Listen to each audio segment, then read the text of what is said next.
Good morning students. हम तथ्य किसे कहते हैं और तथ्यों के प्रकार क्या हैं, ये जानने के बाद हम ये देखेंगे कि जो डाटा सोर्सेज क्या हैं, तथ्य सामग्री के स्रोत क्या हैं। तथ्य सामग्री के स्रोत का तात्पर्य ये होता है कि तथ्यों का संकलन किन स्रोतों या माध्यमों से किया जाता है। तथ्य संकलन के स्रोतों के चुनाव में विशेष सावधानी की आवश्यकता होती है। यदि ये स्रोत विश्वसनीय नहीं हुए तो संपूर्ण शोध निरर्थक साबित हो जाता है। अतः तथ्य संकलन के विभिन्न स्रोतों को भली भांति समझ लेना अत्यंत आवश्यक होता है। प्रमुख 3 तरीकों से अध्ययन हेतु तथ्य एकत्रित किए जा सकते हैं। प्राथमिक शोध का विषय चूँकि मानव या मानव समूह होता है जिसे हम अपनी सुविधा या आवश्यकता अनुसार नियंत्रित नहीं कर सकते, अतः हम उसके संबंध में 3 तरीकों से सूचना प्राप्त कर सकते हैं या तथ्य एकत्रित कर सकते हैं। नंबर 1, हम व्यक्ति से स्वयं बातचीत करें, वार्तालाप करें, सीधे प्रश्न करें तथा विषय या समस्या के संबंध में उसकी प्रतिक्रिया या विचार ले लें।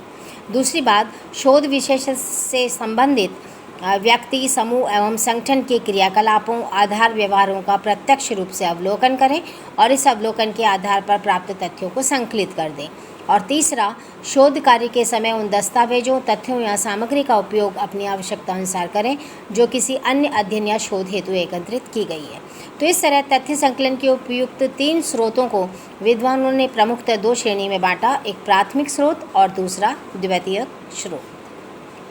पहला स्रोत है प्राथमिक स्रोत, प्राइमरी सोर्सेस। प्राथमिक स्रोत से प्राप्त तथ्य वे मौलिक तथ्य होते हैं जिनको संकलित या प्रचारित करने का दायित्व उसी व्यक्ति या शोधकर्ता का होता है जिसने उन्हें एकत्रित किया है। पीवी यंग ने लिखा कि प्राथमिक स्रोत वे स्रोत हैं जो प्राथमिक स्तर पर तथ्यों के संकलन में सहायक होते हैं। इसी तरह मान ने लिखा कि प्राथमिक स्रोत वे हैं जो प्रथम बार एकत्रित किए गए हों।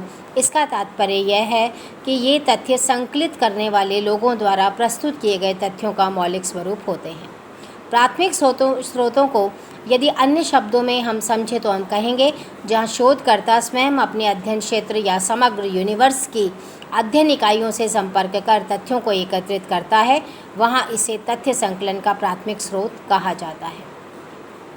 यहाँ अपनी अध्ययन की इकाई या व्यक्ति से वह सीधा संपर्क कर तथ्य संकलित करता है।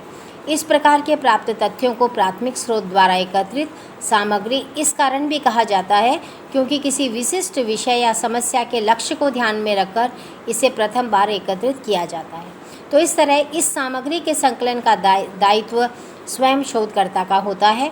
इस सामग्री की विश्वसनीयता एवं उपयुक्तता के लिए स्वयं अनुसंधानकर्ता उत्तरदायी होता है।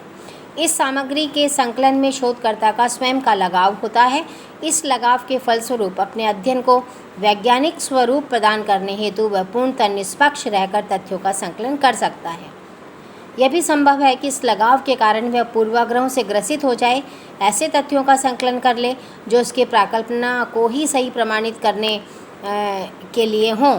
तो ऐसी स्थिति में अध्ययन में वैज्ञानिकता बनाए रखने हेतु शोधकर्ता को सभी पूर्वाग्रहों से मुक्त रहने की आवश्यकता होती है।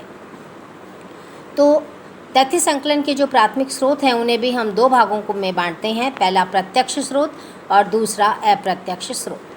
प्रत्यक्ष स्रोत के अंतर्गत अवलोकन सूची एवं साक्षात्कार प्रविधियों की सहायता से सामग्री संकलित की जाती है और अप्रत्यक्ष स्रोत में शोधकर्ता या अध्ययनकर्ता द्वारा अध्ययन इकाइयों से सीधा संपर्क स्थापित किया जाता है। अप्रत्यक्ष स्रोत में शोधकर्ता अध्ययन इकाइयों से सीधा संपर्क किए बिना ही सामग्री का संकलन करता है। अप्रत्यक्ष प्राथमिक स्रोत में प्रश्नावली, रेडियो, टेलीविज़न अपील, टेलीफोन साक्षात्कार, प्रतिनिधि प्रविधियाँ आदि प्रमुख रही हैं जिनके माध्यम से तथ्यों का संकलन या सामग्री एकत्रित की जाती है। तो इस तरह तथ्य संकलन के प्राथमिक स्रोत के अंतर्गत हम अवलोकन, साक्षात्कार, अनुसूची एवं प्रश्नावली को लेंगे। अब यदि हम इसका पहला स्वरूप देखें, अवलोकन, तो अवलोकन तथ्य संकलन के प्राथमिक स्रोत के अंतर्गत आता है।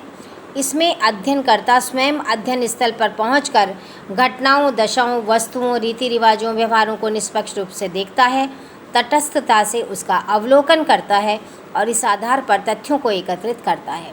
इस विधि का सफल प्रयोग सीमित क्षेत्र में ही किया जा सकता है। साथ ही ऐसा अध्ययन लोगों के विचारों, विश्वासों, भावनाओं एवं मनोवृत्तियों से संबंधित नहीं होना चाहिए, क्योंकि इनका अध्ययन अवलोकन प्रविधि से नहीं किया जा सकता। तो अवलोकन के भी 3 प्रकार हुए, एक सहभागी अवलोकन, दूसरा असहभागी अवलोकन और तीसरा असहभागी अवलोकन। सहभागी अवलोकन में अध्ययनकर्ता स्वयं उस समूह या समुदाय का एक सदस्य या भाग बन जाता है, उसमें पूरी तरह सम्मिलित हो जाता है, जिससे उसे अध्ययन करना होता है। तो ऐसा करके वह समूह के संबंध में महत्वपूर्ण तथ्य ज्ञात कर सकता है। अर्ध सहभागी अवलोकन में अध्ययनकर्ता लंबे समय तक समूह का अंग बनकर नहीं रहता, वह विशेष अवसरों से संबंधित तथ्य एकत्रित करने के लिए उन अवसरों पर समूह के निकट या संपर्क में आता है। असहभागी अवलोकन में अध्ययनकर्ता अध्ययन के किए जाने वाले समूह या लोगों के निकट संपर्क में नहीं आता, वह समूह का सदस्य भी नहीं बनता, बल्कि वह एक दर्शक के रूप में घटनाओं का निरीक्षण करके तथ्यों का संकलन करता है। तो तथ्य संकलन की इस प्रविधि को हम अवलोकन कहते हैं, जो कि अधिक विश्वसनीय होती है। Thank you.